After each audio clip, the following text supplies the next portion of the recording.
The tale of Tsakuni Taloha. It is not like before. Once upon a time there was a turtle called Tsako who lived in a distant land called Madagascar. Like many other animals in Madagascar, he was one of the last survivors of his kind. Generations of his family had lived in the boundless forest, but when the humans arrived in Madagascar, they began to cut down the forest until it was reduced to a few single trees. Tsako had his home in one of the remaining trees, which was made out of filthy scraps of rubbish. Food was scarce, and the water of the nearby river was barely drinkable. Tsako's favorite thing to do in the world was to sit by the baobab tree outside his town and to strum songs that his grandfather had taught him on his guitar. Songs about the good old days.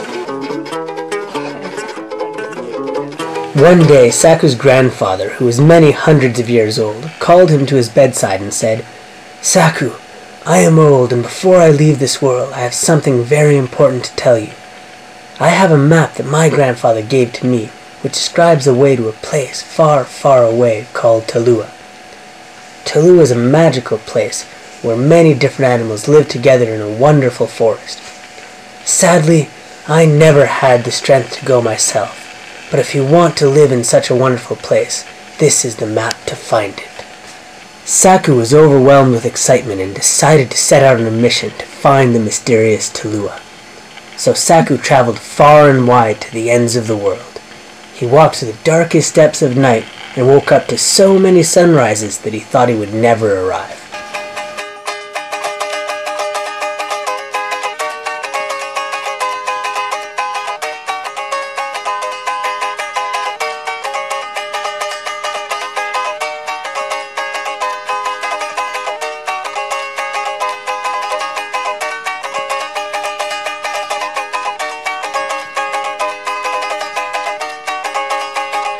One day, he came to a dark, enchanted forest with huge trees, colorful flowers, and animals he had never seen before. But when Tsako tried to make his way through the forest, it was so dense that he couldn't go any further. Just as Tsako was about to give up, a wise chameleon at the entrance of the forest started to talk and said, "The trees are mourning the cutting of many family members, and will not let anyone pass unless they are sure that the future of the forest is safe. If you want to reach Taloha, you will have to make their family as big as it once was." Tsako knew that he could not plant that many trees by himself, so he asked the children of the nearby village for help. The children started digging holes, putting in small trees, watering them, and you might not believe it, but every single one of the trees they planted grew to full size before they could even plant the next one. The trees of the forest happily welcomed their new family, brightened up, and let Tsako pass.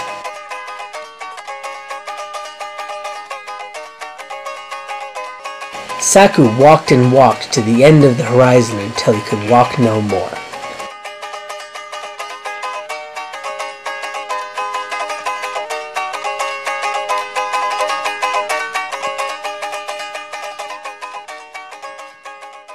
Eventually he came to the misty mountains, full of the wonderful herbs and flowers of the highlands.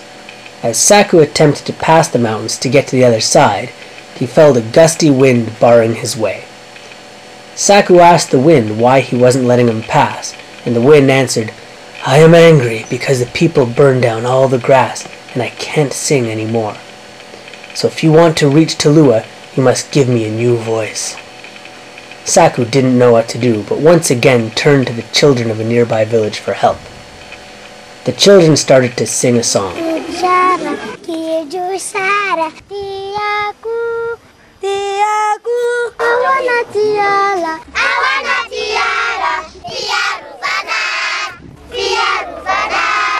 The more the children sang, the further the wind was able to carry their voices over all the land, and the once burnt grass started growing and waving to the rhythm of the song.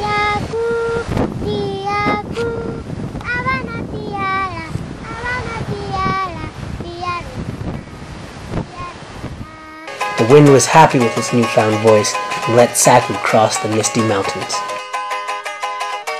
Tsako continued his journey, crossing valleys so deep that they had no bottom, hills so high that it looked like they had no tops. He swam through the deepest blue lakes until he reached the River of Life. There were many animals and plants who called the River of Life home. The River of Life was sad because the future was being destroyed, so he flowed rapidly and angrily.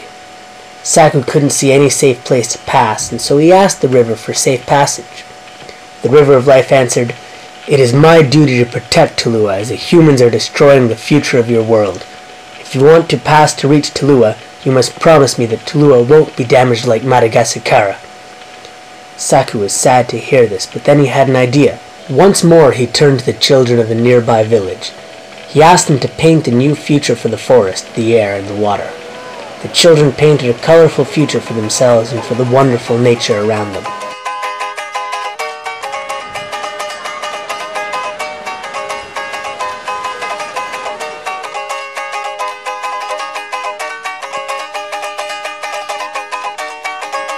The River of Life was so full of hope that he let Tsako pass. So finally, after a long and difficult journey, Tsako reached the distant land of Taloha. Taloha was nestled among the mountains where the wind talked to the trees and the grasses of blue, where the forest was home to all kinds of animals, and where a little river happily flowed by. Tsako was speechless at the amazing spectacle of Taloha, yet somehow it all seemed very familiar. Tsako walked a little further until he reached a house which was in exactly the same place as his house back home, but was much more beautiful. He opened the door and saw his picture on the wall. At that moment, Tsako realized that Taloha was not a faraway land, but instead the place he had created on his search by changing how people looked at their environment. Taloha was a version of his home that he had created. From that day on, Tsako and the children spent their days in harmony with the wonderful nature around them and lived happily ever after.